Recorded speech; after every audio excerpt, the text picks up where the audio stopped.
Viernes 30 de septiembre. Es un gusto saludarle en esta emisión de Noticiero Hechos Estelar. Roxana, buenas noches. Buenas noches, Néstor. Buenas noches, amigos televidentes. Qué gusto que nos acompañen. Bienvenidos a una nueva emisión estelar. Quédese con nosotros. Lo vamos a actualizar con lo más importante ocurrido en nuestro país y en el mundo. Vamos a comenzar con nuestros titulares. El ministro de Hacienda entregó a la Asamblea Legislativa el Plan de Gastos de la Nación 2023, que asciende a más de 8.900 millones de dólares. Le contamos cómo estarán distribuidos los fondos a las principales carteras de Estado. Quiero hacer unas disculpas públicas. El diputado de Ghana, Romeo Auerbach, se retracta y pide disculpas al partido Nuevas Ideas, contra el cual lanzó una serie de cuestionamientos. Entérese qué dijo sobre el proceso disciplinario en su contra que ya inició. El Banco Central de Reserva mantiene sus proyecciones de crecimiento para finales de 2022, pese a las alertas de una recesión económica. Protección Civil disminuye el nivel de alerta en más de una veintena de municipios por las condiciones climáticas que se pronostican para las próximas horas. En noticias internacionales, Brasil decidirá este domingo entre la permanencia de Jair Bolsonaro o dar una nueva oportunidad a Luis Ignacio Lula da Silva. Conozca el panorama previo a las elecciones presidenciales. Vamos a comenzar con el detalle de las noticias, contarles que El Salvador podría crecer 2.8% para el cierre de este año, de este 2022. Esto a pesar de la crisis económica mundial, según detalló el Banco Central de Reserva durante un balance sobre el comportamiento del segundo trimestre. Así comenzamos. Aunque solo se ha evaluado 2 trimestres de la actividad económica del país, es decir, del periodo de enero a junio, se reveló que hay una tendencia positiva de crecimiento del Producto Interno Bruto del 2.8%. Douglas Rodríguez, titular del Banco Central de Reserva, dijo que el clima favorable de aumento podría mantenerse hasta final del año, por lo que ya descartó una recesión económica en El Salvador. Un 2.6, eso fue lo que se publicó o se divulgó en el primer trimestre de este año, aumentó a un 2.8%. Hemos revisado, hemos actualizado la proyección de crecimiento y de acuerdo al Banco Central de Reserva, El Salvador crecerá en su Producto Interno Bruto un 2.8% para el año 2022. Descartamos la recesión para el país. En el balance, para el periodo de abril a junio, de las 19 actividades económicas del país, 14 crecieron y de ellas 5 serían las que más aportaron a la tendencia alcista. ¿Cuáles son las que componen o las que tienen más peso en este 2.8 de crecimiento económico del segundo trimestre? Se destacan en 5. Y esas 5 aportan al crecimiento de 2.8 2 puntos. La construcción aporta 0.5, servicios administrativos y apoyo 0.5, la electricidad aporta el 0.4, comercio un 0.4 y los servicios del gobierno 0.2. En total, eso acumula 2 puntos del crecimiento de 2.8% del segundo trimestre de este año. Las 4 actividades económicas que no presentaron crecimiento, sino una contracción, son el agua, con una contracción del menos 0.4%, la industria, con un menos 0.7%, siguiendo el área de servicios profesionales, con un menos 8.6%, y finalizando con el sector de minas y canteras, con una contracción del menos 31.4%. Las principales razones que incidieron en la disminución de estos sectores serían la inflación, costos de materias primas, así como modificaciones en los procesos productivos. Durante el balance de crecimiento económico, también se señalaron las principales razones que estarían influyendo en la tendencia positiva, como lo son el aumento de inversiones, exportaciones y consumo privado, así como una reducción del consumo público y de importaciones. Informó para Noticiero Hechos, Rommel Hernández. Y como cada año, 30 de septiembre es la fecha límite para presentar el presupuesto general de la Nación para el siguiente curso. Vamos con la periodista Rocío Cruz, quien ella dio cobertura a cómo el ministro de Hacienda presentó ante la Asamblea Legislativa el presupuesto para el año 2023. Adelante, Rocío, buenas noches. Hola, muy buenas noches, Néstor. Un gusto poder saludarte. Efectivamente, este día el ministro de Hacienda, Alejandro Zelaya, se hizo presente a la Asamblea Legislativa para dar a conocer el presupuesto general de la Nación 2023, el cual asciende a 8.902 millones de dólares. Es decir, 268 millones más que el ejecutado durante este año. De acuerdo con el funcionario, producto de la recompra de deuda, hay una disminución de 163 millones de dólares en las cargas financieras del Estado y han logrado paliar algunos recortes. Asimismo, se ha detallado que se contempla el pago de una deuda de 667 millones que dejó el gobierno de Francisco Flores. Con relación a la brecha, pues se contempla una reducción de 26 millones de dólares comparándola con la del 2022, pues está estimada en 472 millones de dólares. El ministro también explicó la forma en la que será financiada. Entonces, una brecha bien pequeña y se puede financiar. Prioridad 1, organismos multilaterales. Prioridad 2, mercado local.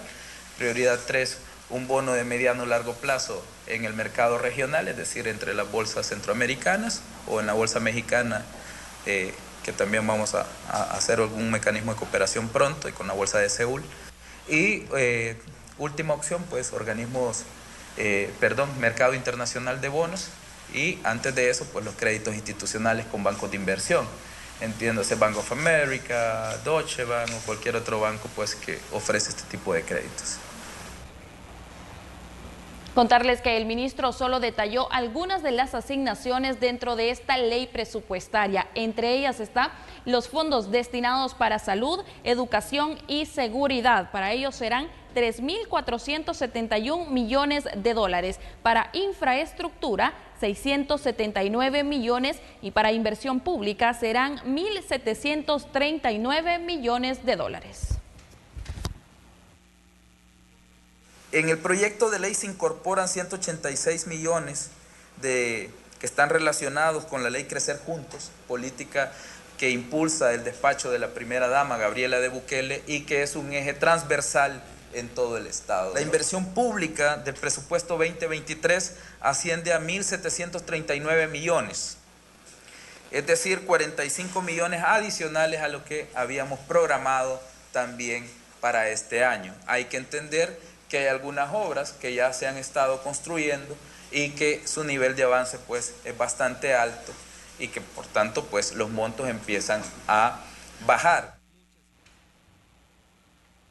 Asimismo, dijo que se estima que para el próximo año los ingresos tributarios asciendan a 6.390 millones de dólares. Asimismo, se espera que el crecimiento económico sea de 2.2%. Todo esto teniendo en cuenta que los efectos de la inflación continuarán en los próximos meses y podrían estar afectando la economía salvadoreña. Es un momento de crisis global, es un momento en el que el mundo no sabe lo que va a pasar con el mercado financiero internacional, con las economías fuertes, no sabemos qué va a pasar con la cadena de suministros. Recientemente han habido noticias que nos alarman más, ¿no? Como el supuesto sabotaje o lo que haya pasado con el gasoducto Nord Stream, que agrava la crisis en Europa y que evidentemente va a afectar a la economía global. Entonces debemos nosotros presentar una planificación financiera lo más sobria posible.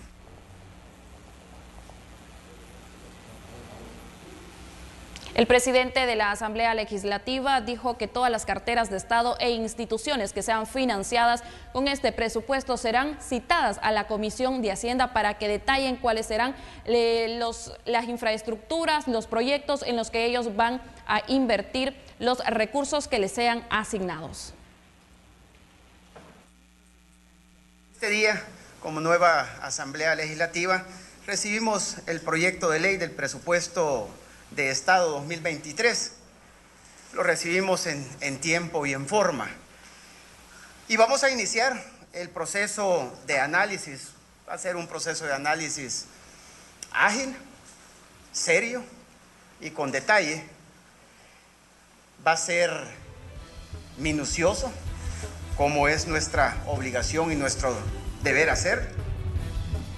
Luego de este análisis, pues el órgano legislativo tiene hasta el 31 de diciembre para aprobar el presupuesto general de la Nación 2023 y que las instituciones puedan ejecutarlo tal y como quede establecido. Esta es parte de la información que tenía para compartir con ustedes. Con esto retorno la señal al estudio principal.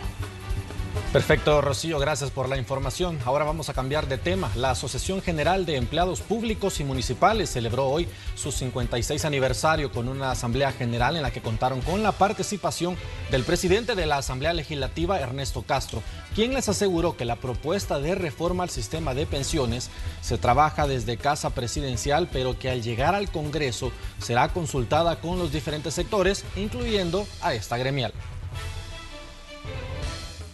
Cuando llegue la propuesta de nuestro presidente, que al final es el único que está encabezando ese tema, nosotros en la asamblea lo vamos a recibir, vamos a formar una comisión especial en donde ustedes van a estar en ese diálogo para terminar de afinar el tema. Tras la polémica y discusiones en redes sociales entre el subjefe de Gana y Nuevas Ideas, hoy el parlamentario Romeo Auerbach pidió disculpas ante los medios de comunicación.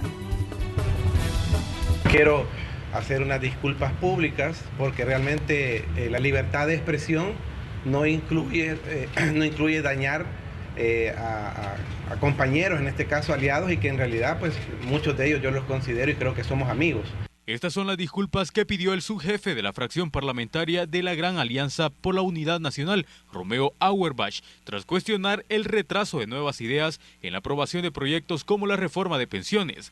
A pesar de pedir perdón, enfrentará un proceso sancionatorio dentro de Gana. Pues podemos ser, como dicen amigos, que las debemos de platicar de otra forma. Si yo no estoy para valorarlo, yo puedo valorar y criticar a toda la oposición. Yo no soy de oposición en su función que está haciendo ahorita y en su función de los 30 años anteriores. Entonces, que yo no tengo el derecho en mi libertad de expresión a tratar de hacer una presión hacia un grupo parlamentario amigo y aliado. Las palabras de Auerbach derivaron en una serie de pronunciamientos e indirectas entre partidos en redes sociales. Reconoció que no tiene derecho a hacer un análisis si Nuevas Ideas está haciendo un trabajo lento o rápido. Quizá mi ímpetu porque las leyes salgan bien hace que yo quiera que eso vuele. Pues también debo disculparme con mis compañeros de Gana, porque si en algunos programas se me ha salido de que gana tal cosa y aquí ya vemos más diputados que solo uno, entonces el tiempo no es mi tiempo, el tiempo es el tiempo de todos. Yo soy uno de 84. Auerbach dijo que se someterá a las decisiones de su partido y que evitará hacer críticas de este tipo. Este es un informe de Dani Guarita para la Red Salvadoreña de... La alerta por lluvias fue reclasificada por parte de las autoridades. Los 28 municipios que estaban en alerta roja ahora pasan a alerta naranja, más el municipio de Sociedad en Morazán, y el resto del país quedará en alerta amarilla. Protección Civil confirma que se mantendrán activos los servicios de emergencia, seguridad, infraestructura, logística y albergues. Y Protección Civil presentó un balance de las emergencias atendidas debido a las lluvias durante este mes de septiembre. Desbordamientos de ríos, árboles caídos y deslizamientos son las más frecuentes. También reportan varias personas fallecidas y una persona desaparecida. Veamos. 18 personas han fallecido durante el mes de septiembre debido a las lluvias. Muchas de estas víctimas han sido arrastradas por ríos o quebradas. Por ello, el director de Protección Civil pide a la población no exponer su vida cuando hay riesgo de una repunta o desbordamiento. Comprendemos que en algunos casos hay urgencias de cruzar el río. Hay urgencias de llegar al otro lado del río, pero es importante que valoremos que es mejor perder 1 hora, 2 horas, 3 horas, lo que tarde en bajar el caudal del río y no aventurarnos a perder la vida. Hemos registrado la mayor mortalidad ha sido el mes de septiembre. Coincidentemente ha sido el mes en el que hemos tenido la mayor precipitación. Además, agregó que se reporta una persona desaparecida por esta misma causa, por lo que mantienen un rastreo para dar con su paradero.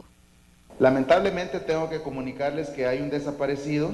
El día 29 de septiembre se nos informó sobre la desaparición de una persona, 84 años. Esto sucedió en el río Chinguillo, en Santa Ana.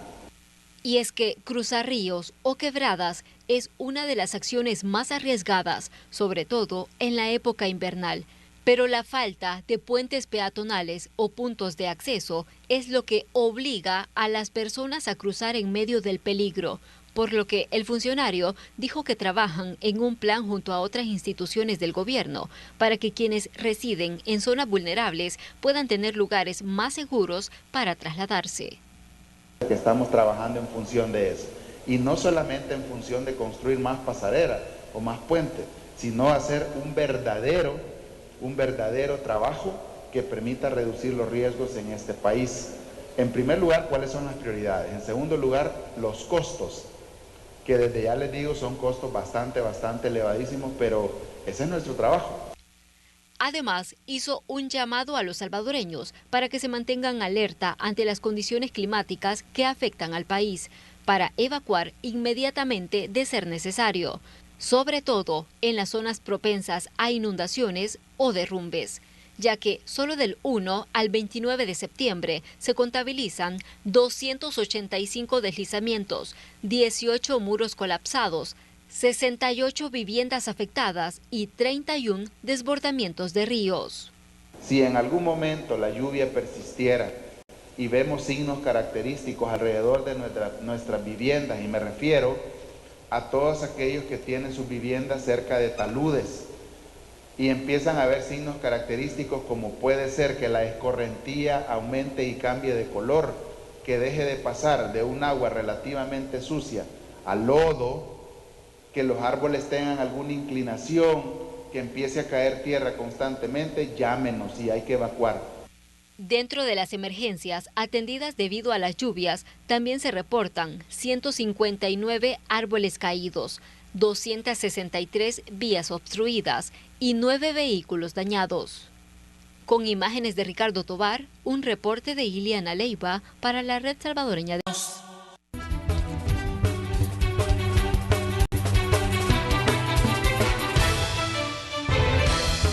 Al menos 4 supuestos miembros de pandillas murieron durante un enfrentamiento con las autoridades en el cantón El Amate de San Miguel.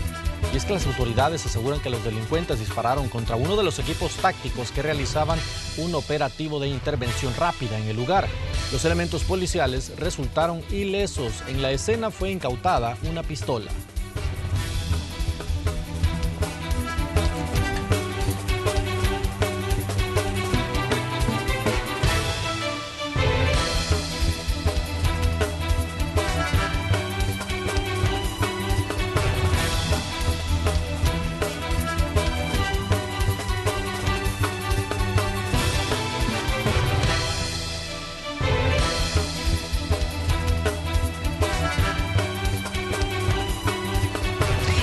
Ahora contarles que el mes de septiembre no cierra con cifras alentadoras en cuanto a emergencias atendidas por elementos de comandos de salvamento, quienes reportan 30 personas fallecidas, entre ellas varios motociclistas. Septiembre cierra con saldos negativos en casos de emergencias. Esto de acuerdo al registro de comandos de salvamento, que reportan unas 30 personas fallecidas. Las emergencias que más atendemos son los accidentes de tránsito que se están dando diariamente, pues entre ellos más son malos motociclistas.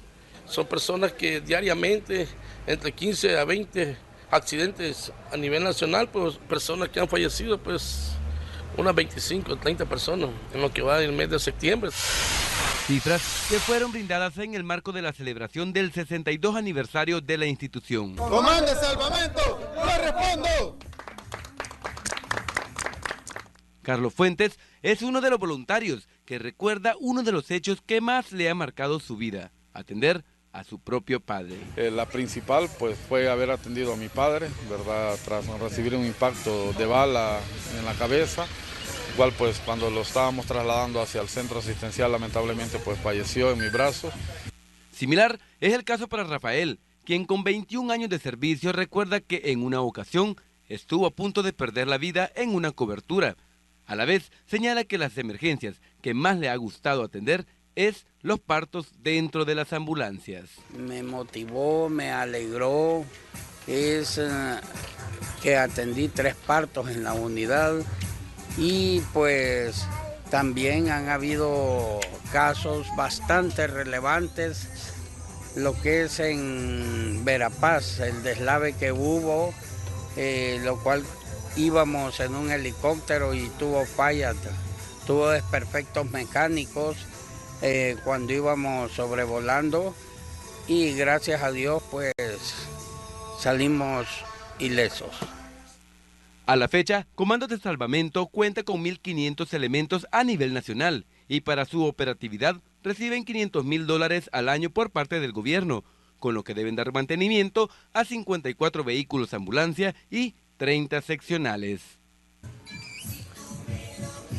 Son 62 años los que está celebrando el Cuerpo de Socorro Comandos de Salvamento, quienes esta fecha especial hacen el llamado a las instituciones altruistas para colaborar y así ellos tener fondos suficientes para atender diferentes tipos de emergencias que se presentan diariamente. Javier Benavides, Red Salvadoreña de Medios. Gran trabajo el de Comandos de Salvamento. Infovial ejecuta obras de drenaje en la intersección entre la 49 Avenida Sur y Alameda Roosevelt en San Salvador, por lo que el paso permanecerá cerrado. Recomendamos utilizar rutas alternas. Y en otros temas, una persona fallecida y 4 lesionadas en accidentes en las últimas horas. Veamos dónde ocurrieron.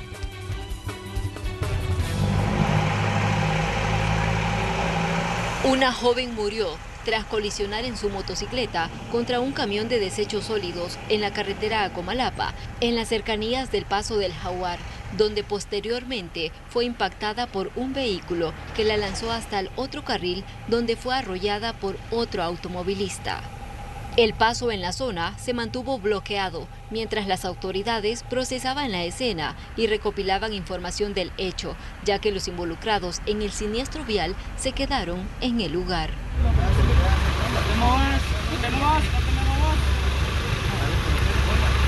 Este otro accidente de tránsito se registró en la calle a Montserrat y el final de la 25 Avenida Sur, donde socorristas y bomberos trabajaron para liberar a las personas que se trasladaban en este vehículo, ya que el conductor perdió el control e impactó contra un muro. La excesiva velocidad habría sido la causa del percance. Hubieron 2 personas atrapadas, de igual manera iban con múltiples traumas, uno fue trasladado por Comandos y otro por Cruz Verde Salvadoreña. En la carretera Troncal del Norte ocurrió otro siniestro vial. El conductor del vehículo perdió el control, volcando sobre la vía hasta quedar en la cuneta. Este hecho dejó 2 personas lesionadas, que fueron trasladadas por un patrulla al CAE de Apopa y luego siendo trasladados por Comandos de Salvamento al Hospital Sacamil. Las personas iban en estado delicado. Según el Observatorio Nacional de Seguridad Vial, en lo que va de este año se contabilizan más de 12.600 accidentes de tránsito, los cuales han dejado 7.472 lesionados y 980 fallecidos. Con imágenes de José Delgado, un reporte de Iliana Leiva para Noticiero Hechos. Para organizar y buscar estrategias a futuro en el sector turismo en el país, la Cámara Salvadoreña de Turismo, Casatur, organizó un congreso con los diferentes sectores involucrados, como la empresa privada y las diferentes instituciones de gobierno que trabajan en este rubro. Uno de los puntos que destacaron en el evento es que el turismo en El Salvador sirve como lanza de recuperación, diseño y transformación en El Salvador por considerarlo sostenible, innovador y digitalizado como parte de las estrategias de las autoridades. Obviamente los resultados son muy positivos, eso es lo que comentábamos precisamente en el primer panel de hoy. Hemos aumentado el ingreso de divisas, es más, lo superamos y por eso somos uno de los 15 países, según la OMT, que ya estamos dentro de los que ya recuperamos nuestra industria turística. ¿Cuánto hemos recuperado? ¿Cuánto hemos crecido? Bueno, un 49% hemos crecido en ingreso de divisas, equivalentes a más de $1.600 millones en ingresos. Hoy viernes 30 de septiembre inicia la Teletón 2022 a las 9 de la noche. Al finalizar Noticiero Hechos Estelar desde las instalaciones del Centro de Rehabilitación Teletón de Ciudad Merliot. Luego de este sábado, 1 de octubre, la transmisión iniciará a las 8 de la mañana con un total de 20 horas al aire. Este año no habrá meta económica, pero se pretende recaudar la mayor cantidad de terapias que serán contabilizadas con un costo estimado de $10 cada una. Así que Canal 12 también se suma, la Red Salvadoreña de Medios se suma a la Teletón 2022. Nos sumamos y bueno, muchos de nuestros colegas, incluyéndome también, vamos a participar en Teletón. Así que por favor los invitamos a que nos acompañen y que con poco usted puede contribuir para obtener muchas terapias que puedan transformar la vida y generar más inclusión en salvadoreños que lo necesitan, en niños y en adultos que han sufrido algún tipo de discapacidad. Bueno, hacemos una pausa y ya regresamos con más en Noticiero Hechos.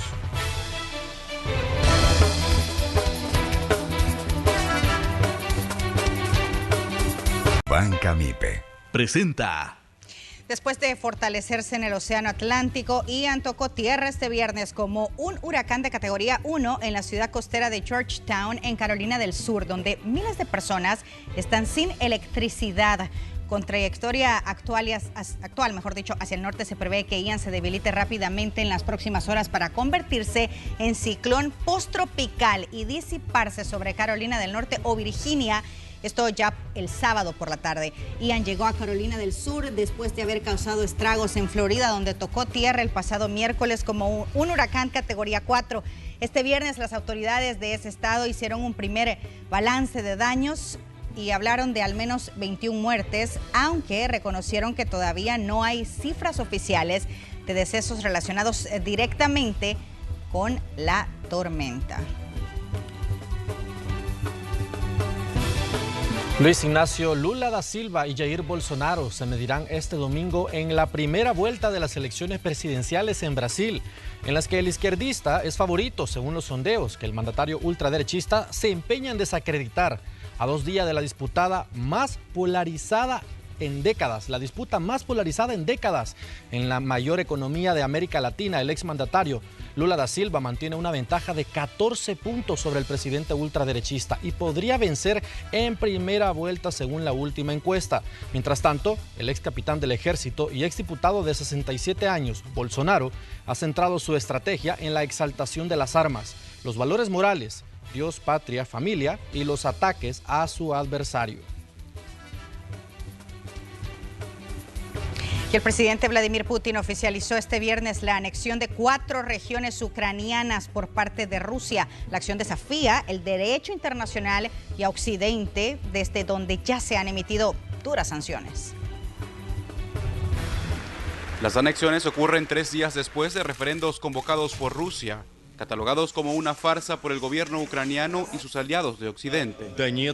Así lo oficializaba el presidente Vladimir Putin este viernes. La verdad está con nosotros, Rusia está con nosotros. También invitaba a Ucrania a negociar, descartando devolver los territorios invadidos. El presidente ucraniano respondió firme. Él no sabe lo que son la dignidad y la honestidad, por lo tanto estamos listos para un diálogo con Rusia, pero con otro presidente. La Casa Blanca catalogó la acción rusa como ilegal. Es una violación flagrante a la Carta de la ONU y los principios básicos de soberanía e integridad territorial. Y las sanciones no tardaron en llegar. Estados Unidos impuso restricciones a más de 300 funcionarios rusos, entre ellos miembros de la legislatura, el complejo militar industrial y sus familiares, y agregó a 57 entidades rusas a la lista negra del Departamento de Comercio. Por su parte, el secretario de Estado advirtió que Occidente abre una nueva fase de presión a 7 meses del inicio de la guerra. También estamos emitiendo una clara advertencia respaldada por los líderes del G7. Haremos rendir cuentas a cualquier individuo, entidad o país que brinde apoyo político o económico a los intentos ilegales de Rusia de cambiar el estatus del territorio ucraniano. Durante esta jornada, el Departamento de Estado también impuso restricciones de visa a más de 900 personas ligadas al gobierno de Rusia y Bielorrusia. Y desde aquí, desde la Casa Blanca, el presidente Joe Biden indicó que está a favor de firmar una ley del Congreso estadounidense que otorgaría $12.000 millones adicionales a Ucrania. Jorge Agobián, Voz de América. Trabajar en programas para la reunificación de las familias migrantes es uno de los objetivos que tiene la Iglesia Restauración en el Condado de Los Ángeles. El periodista Ernesto Cornejo de la RNA nos cuenta más. Nuevamente, las ciudades fronterizas entre México y los Estados Unidos están experimentando un aumento de familias migrantes. Hay quienes están buscando diferentes opciones como la improvisación de casas a base de plástico y cartón, mientras obtienen una respuesta a sus peticiones para ingresar al país norteamericano. Pero hay otros que la desesperación los ha llevado a enviar a sus hijos para que crucen por puntos ciegos y que puedan cumplir el tan anhelado sueño americano. Como lo que sucedió recientemente en El Paso, Texas, donde un agente de la patrulla fronteriza identificó a un menor de origen ecuatoriano caminando solo. Estamos hablando de menores de 18 años para hasta, no sé, hasta han ido casos hasta de niños de 4 años. Situación que mantiene preocupados a los miembros que velan por los derechos humanos de estas personas. Es por eso que han buscado crear alianzas y apoyarlos para la reunificación familiar. Un programa nuevo que estamos estableciendo con 2 organizaciones, que es World Relief y Estrategias Urbanas.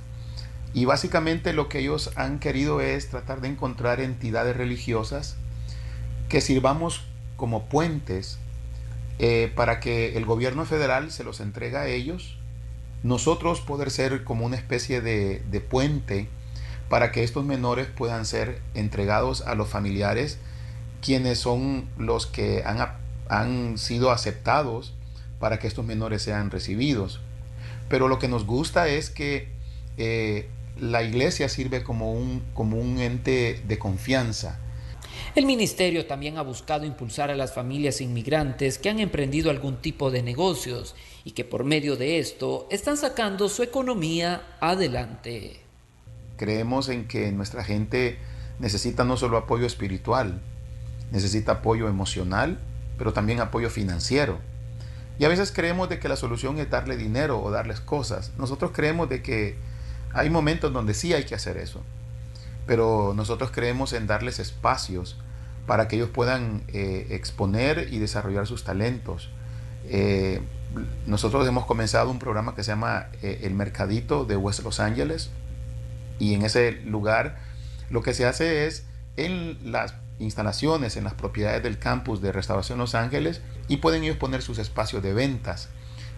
Claro, ellos tienen que sostener sus familias, a veces andan en la calle, en las esquinas, a veces son retirados por los propietarios o por las autoridades, mientras que aquí en las instalaciones del ministerio ordenadamente son colocados. De acuerdo a varios informes, los latinos hoy por hoy son los que han ayudado a la economía y el desarrollo de los Estados Unidos y también en sus países de origen con el envío de las remesas. Por su parte, las autoridades ministeriales reiteraron que seguirán apoyando a este y a otros sectores que lo necesitan. Informó Ernesto Cornejo para la red de noticias Albavisión desde Los Ángeles. El 12 va con vos.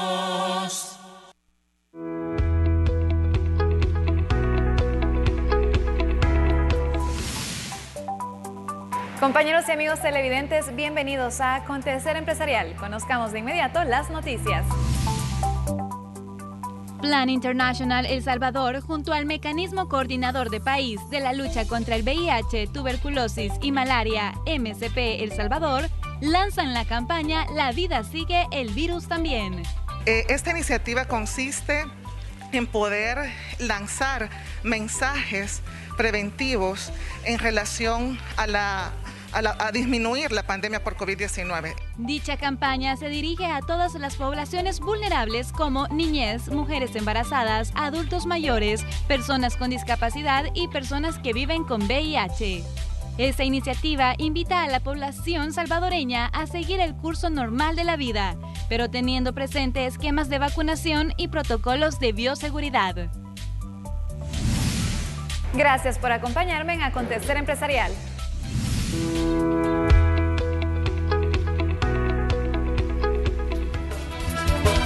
De Pop 12. Es todo, gracias por habernos acompañado. Que descanse, buenas noches.